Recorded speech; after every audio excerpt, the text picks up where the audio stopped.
Welcome to Storytime with Miss Gray. Today I'd like to share with you Tacky and the Haunted Igloo.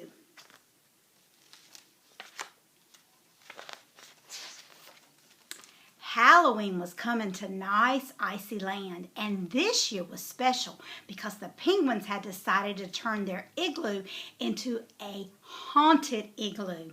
Wouldn't that be fun and scary for their trick-or-treat guests?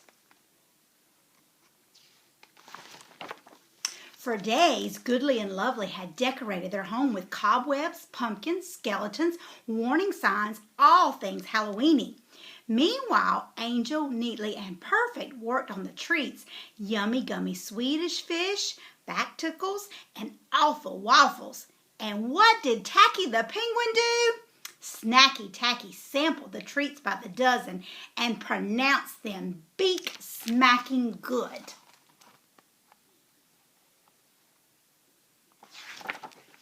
When the morning of the big Halloween night rolled around, the penguins had a staff meeting. Who was going to haunt the haunted igloo? They were, of course, and that meant they had to choose very scary costumes. I'm scared of insects, said Goodly. So Goodly became an insect.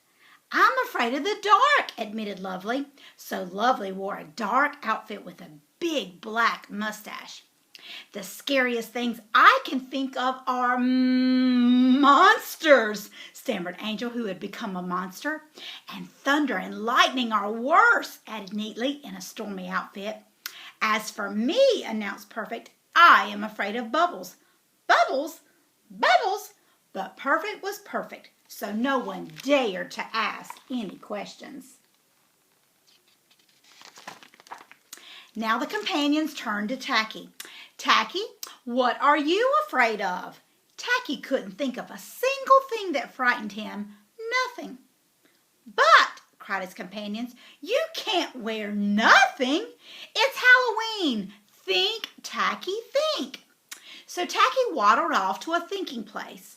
And thunk, and thunk, and thunk.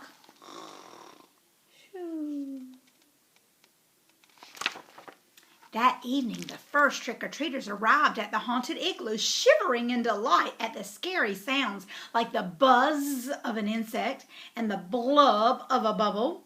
Cobwebs surrounded the visitors and skeletons popped out of the walls. Ooh, it's so scary! The trick-or-treaters kept coming and coming and coming. And when they had been scared silly, they all departed happily with shivering spines, feathers on end, and bags loaded with Swedish fish, bacticles, and awful waffles. This was the best haunted igloo in the history of the world.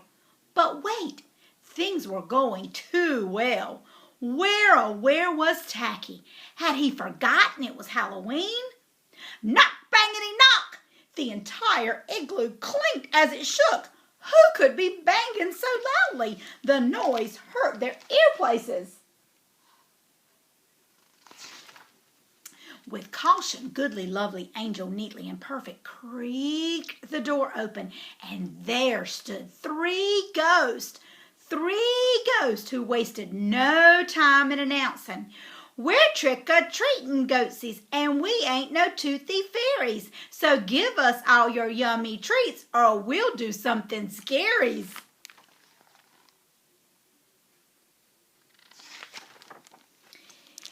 Give us all your yummy treats. Now that really was scary. And the reason it really was scary was that there were no yummy treats left. Thanks to the visitors, and especially thanks to Snacky Tacky, not a Swedish fish scale, bacticle drip, or awful waffle crumb remained. The three ghosts searched high, low, and sideways for a signs of a treat. Nothing. And after finding nothing, they whipped off their costumes. Gasp! The hunters were back. "We're not called hunters for nothing," they growled.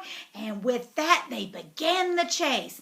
"Gonna catch some pretty penguins, and we'll grab 'em by the toe, and we'll plop 'em in our treaty bags, ho-dee ho ho." All this commotion disturbed Tacky's nap. Must be party time, he thought as he rushed to get ready. Bursting onto the scene, he shouted, "Is this a scary costume or what?" His companions pointed frantically to the big bullies in the doorway. Tacky waddled right up to the biggest hunter, gave him a friendly flip or slap, and exclaimed, "Well, howdy doody, bro!" Bro? The hunter went from looking mean to looking slightly confused. "Bro? Like in brother?" he mumbled. As he looked at Tacky more closely, the big fella began to get nervous. Him's got the same bootsies. Yep, same pantsies, shirty, and suspenderinders. Same scarfy. Yep. And looky, him's hat's just like mine. Gotta be my brother. And then a worse thought hit him, right in his itty-bitty brain. But wait, him's just exactly like me. Him's me twin brother. Then me's a twin. And so scary looking. Me scared of myself. And at that, all three hunters dove their furry paws over their eyes. And so there the penguins were, stuck with three shaken and shivering hunters under the kitchen table. How long would they stay there? A week? A month? Forever? The shivering would wobble the table so the soup would spill. And where would they put their weebies when they sat down to eat? There were no treats left to coax them out. Maybe, just maybe, they could frighten them away. So they tried their best, or worse, haunting noises. Bzzz, went the insect. Wubba wubba, moaned the dark one. Yeek, screeched the monster. Boom dibbity boom, roared the thunder. Blub blub blub, blubble blubble blubble. The hunters didn't budge. Then Tacky chirped, "Hey bro, I'm coming home with you." Well, that did it, and up popped Big Bro. As he and his buddies fled the igloo, the hunter called, "You's not coming home with me, twinsy brother. You be's too scary." He galloped away as fast as he could, wondering, does he have a beak like me, twin brother? And his sidekicks hissed, "You think you was scared? We was seeing double. Two of you was twice as scary." Back in the igloo, Goodly, Lovely, Angel, Neatly, and Perfect hugged Tacky. Tacky was an odd bird, but a nice bird to have around. The end. See you next time.